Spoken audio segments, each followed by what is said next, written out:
তাহলে ওই সময় ডাকাতি হইতো। সূরা কুরাইশের তাফসীরের মধ্যে আসছে এরকম যে ওই সময় যদি কোনো কুরাইশ বংশে কারো পরিচয় দিত যে আমি অমুক বংশ থেকে আসছি, ডাকাতরা আক্রমণ করতো না। বুঝতে পারছেন, এত উচ্চতর বংশ লোক ছিল, ডাকাতরাও ধরার সাহস পেত না যে অমুক বংশের তারা আসছে ব্যবসা করার জন্য, খবরদার তাদেরকে অ্যাটাক করা যাবে না।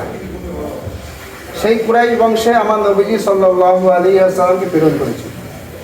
নবীজি সাল্লাল্লাহু আলাইহি ওয়াসাল্লামের একটা হাদিস আছে যে 7টি বিষয় আল্লাহ তাআলা কুরাইশ বংশদেরকে দিয়েছে, যে 7টা বিষয়ে অন্য কোনো বংশে আল্লাহ তাআলা দেন নাই। অন্য কোনো যত বংশ আছে সবার উপরে এই বংশের শ্রেষ্ঠত্ব আল্লাহ তাআলা দান করেছেন। 7টা বিষয় কি কি? রাসূলুল্লাহ সাল্লাল্লাহু আলাইহি ওয়াসাল্লাম বলেন, আমি হলাম কুরাইশ বংশে। এই বংশের মর্যাদা অন্য কোথাও নাই। 2 নম্বর কথা হলো রাসূলুল্লাহ সাল্লাল্লাহু আলাইহি ওয়াসাল্লাম বলেন যে নবুয়ত প্রাপ্ত হয়েছে এই কুরাইশ বংশের মধ্যে থেকে একজন, সে হলো কে? আমাদের নবীজি সাল্লাল্লাহু আলাইহি ওয়াসাল্লাম। 4 নম্বর শ্রেষ্ঠত্ব দান করেছে কুরাইশ বংশে। 4 নম্বর আর 5 নম্বর সেটা হলো কাবা ঘর রক্ষণাবেক্ষণ।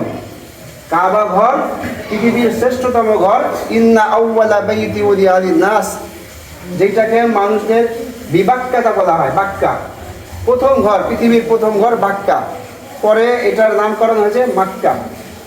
এই ঘরের রক্ষণাবেক্ষণের দায়িত্ব ছিল কুরাইশ বংশের, এবং জমজমের পানি পান করানোর দায়িত্ব ছিল কাদের? কুরাইশ বংশের। এগুলো হলো অন্য অন্য বংশের চাইতে শ্রেষ্ঠত্ব মর্যাদা হয়েছে, মর্যাদা